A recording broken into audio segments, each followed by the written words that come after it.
Ousmane Sow, directeur de l'Agence régionale de développement de Saint-Louis.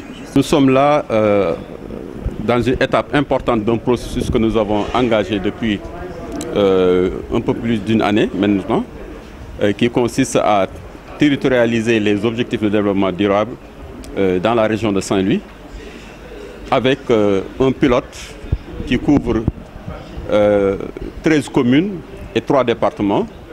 Nous avons essayé d'établir d'abord une cartographie des acteurs et aussi des initiatives en matière de prise en charge des ODD. Et à la suite de cela, nous avons fait une étude sur la situation de référence pour apprécier les performances de ces communes-là et de ces départements en matière, en tout cas, d'accès aux ODD.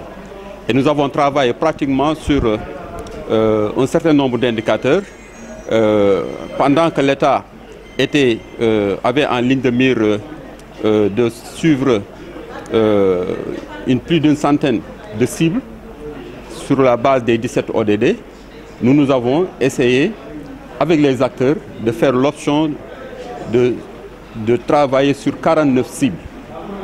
Parce que nous avons essayé de voir quelles sont les cibles les plus pertinentes pour la région de Saint-Louis. Et nous avons mis le focus sur ça. Et par rapport à ces cibles, nous avons défini 91 indicateurs et 132 sous-indicateurs. Parce qu'il fallait faire de sorte que la réalité qu'on veut capter puisse être une réalité qui parle aux acteurs territoriaux.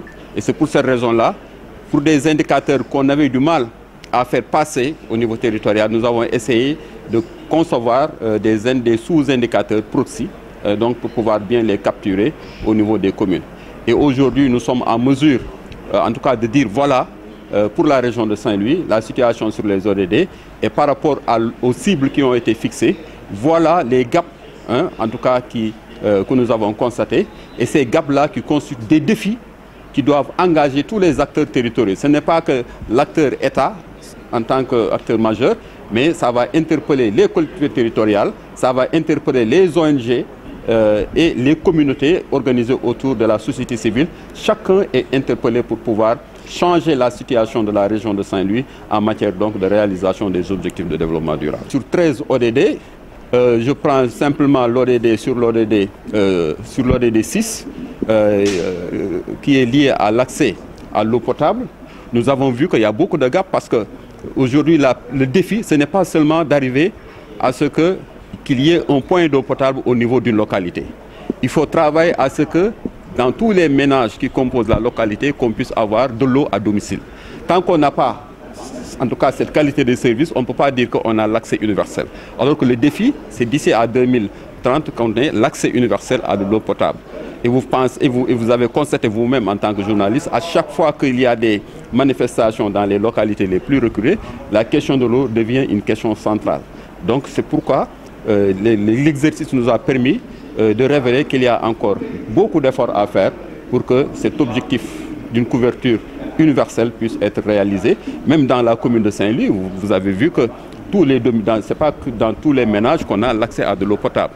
Et même s'il y a beaucoup d'efforts qui ont été faits, et je pense que le défi est encore là et ça demande en tout cas des efforts de la part de l'État, de la part des collectivités, mais aussi des partenaires qui doivent nous accompagner dans une logique de solidarité internationale pour pouvoir mettre dans les mêmes conditions, dans les mêmes standards, les populations d'Afrique, les populations de notre région.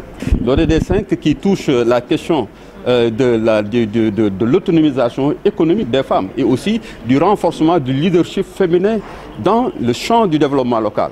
Je pense que pour moi, c'est un ODD en tout cas qui doit être central à la fois pour les collectivités territoriales, mais également à la fois pour l'État et aussi les partenaires.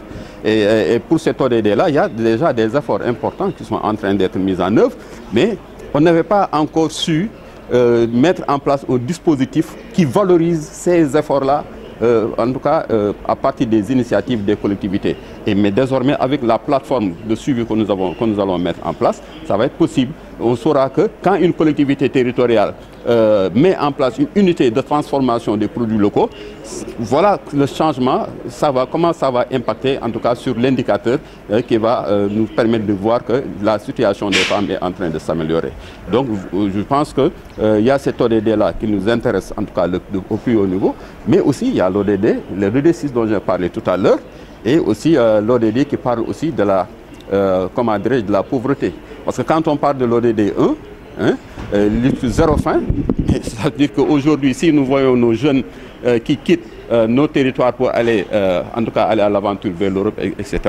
Mais c'est parce que, du point de vue des revenus aussi, il y a quelques manquements du point de vue des ambitions qu'on a du point de vue social. Bon, il y a encore des gaps et les gens aspirent à un mieux-être. Et je pense que ce sont des ODD en regard des potentialités de notre région. On a encore des marges de progression. Il suffit simplement de bâtir les politiques les plus appropriées, mais pas de façon, en tout cas, unilatérale, mais que ça soit des politiques bâties de façon inclusive où on écoute le sentiment des acteurs, en tout cas, qui sont les vrais bénéficiaires.